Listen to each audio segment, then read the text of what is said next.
There are moments in history when the world feels like a giant blank page. Billions of people are watching, waiting to see who will pick up the pen and write the next chapter of our era. For many years, a large part of that attention has been directed toward Washington. Every decision made by President Donald Trump has had the potential to send shockwaves across the international system. But while much of the world focuses on the United States, another power is quietly watching from across the Pacific. China is observing carefully, analyzing every detail, and recording what it believes are valuable lessons from today's geopolitical conflicts.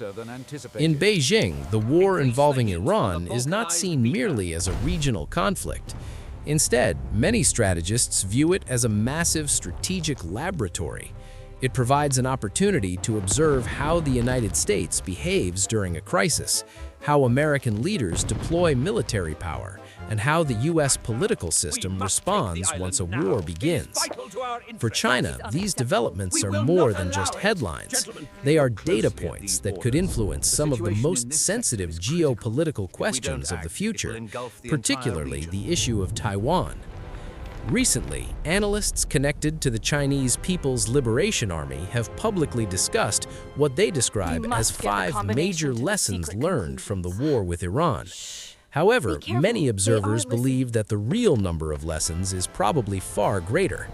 In international politics, the most important conclusions are often the ones that remain unspoken. Publishing this list of lessons may not simply be about analysis. It could also be a carefully crafted signal directed at Washington and perhaps at several regional powers as well.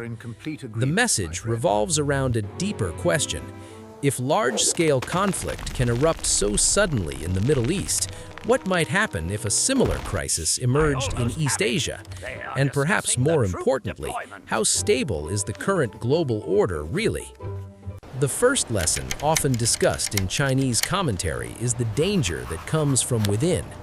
In modern warfare and intelligence operations, the most damaging threats do not always come from outside borders. Sometimes they emerge from inside the system itself. During the early days of the conflict in Iran, reports suggested that American and Israeli forces possessed extremely precise information about the locations of several senior Iranian leaders, including Supreme Leader Ayatollah Ali Khamenei. Whether every detail of those reports is accurate or not, the implication alone raised serious questions about intelligence penetration. The United States operates one of the most advanced satellite reconnaissance networks in the world. These systems can track activity on the ground with remarkable precision. But technology alone rarely explains such accuracy. Intelligence networks on the ground also play a crucial role.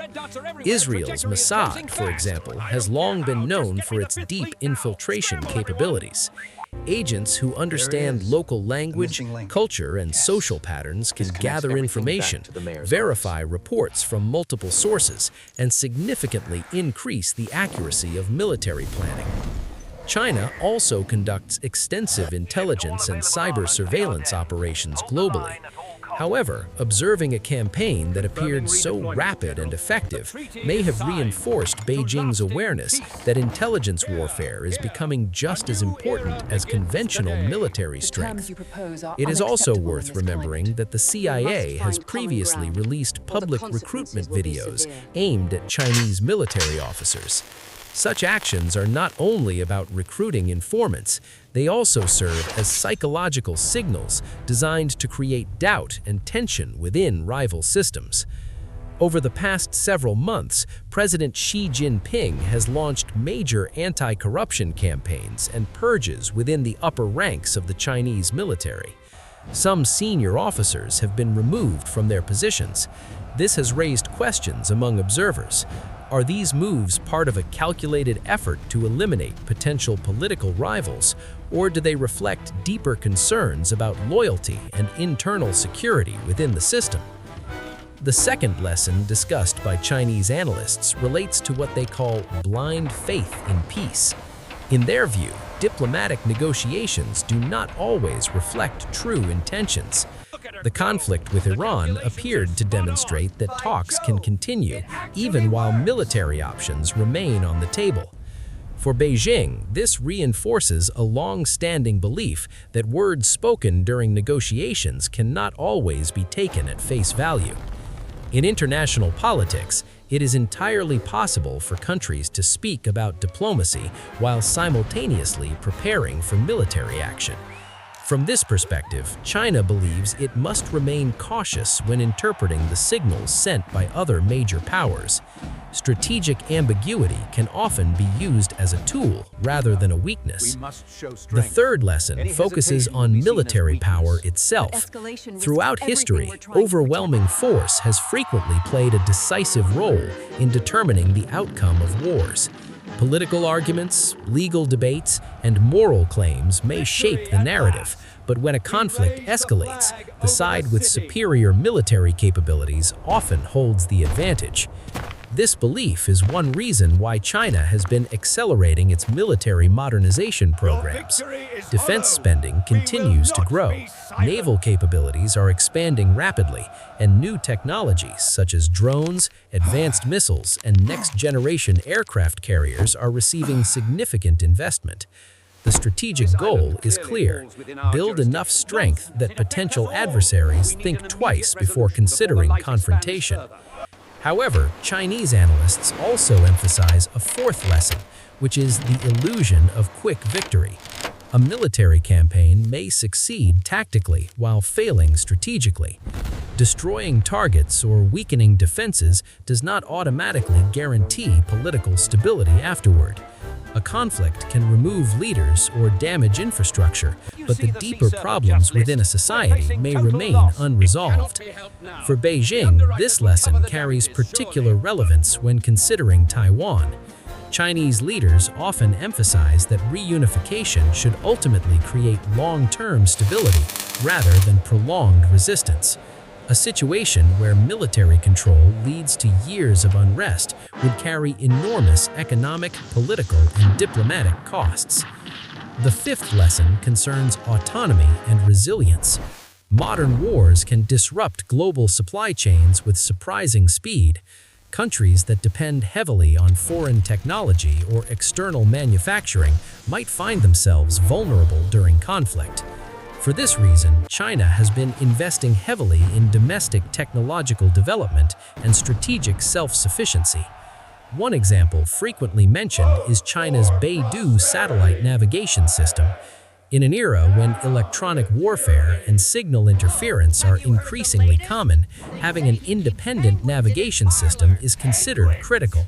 Some reports suggest that Beidou systems remained operational even when GPS signals faced interference during the conflict.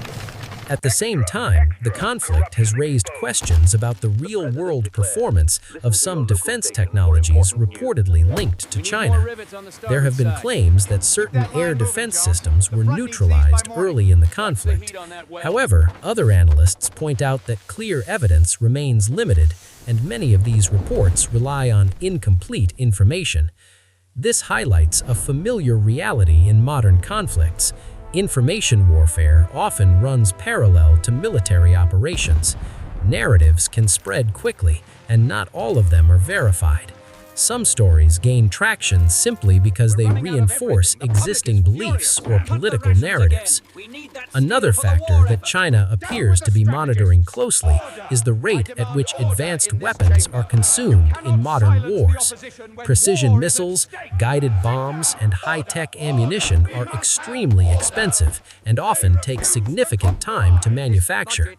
If the pace of usage exceeds the pace of production, even powerful militaries can face supply challenges during prolonged conflicts. This issue may influence strategic calculations about potential future crises. If the United States were engaged simultaneously in multiple theaters, the distribution of resources may become a key factor in determining how quickly Washington can respond to unexpected developments. Beyond the battlefield, China is also studying how American political institutions react to war. In democratic systems, major military actions are often shaped by public opinion, congressional debate, and political divisions. Sustaining long-term support for conflict can become increasingly difficult when domestic disagreements intensify. Chinese leadership often believes its centralized political structure provides an advantage in this regard. The ability to maintain long-term strategic focus, even during periods of economic or political pressure, is frequently described as one of China's strengths. Taken together, the conflict with Iran represents more than a regional struggle. It has become a case study in the evolving dynamics of global power. From Beijing's perspective, every development offers insight into how major powers operate under pressure. Perhaps the most important lesson, however, is not technological or military, it is psychological. In international politics, actions tend to speak louder than words. A single decision made in a moment of crisis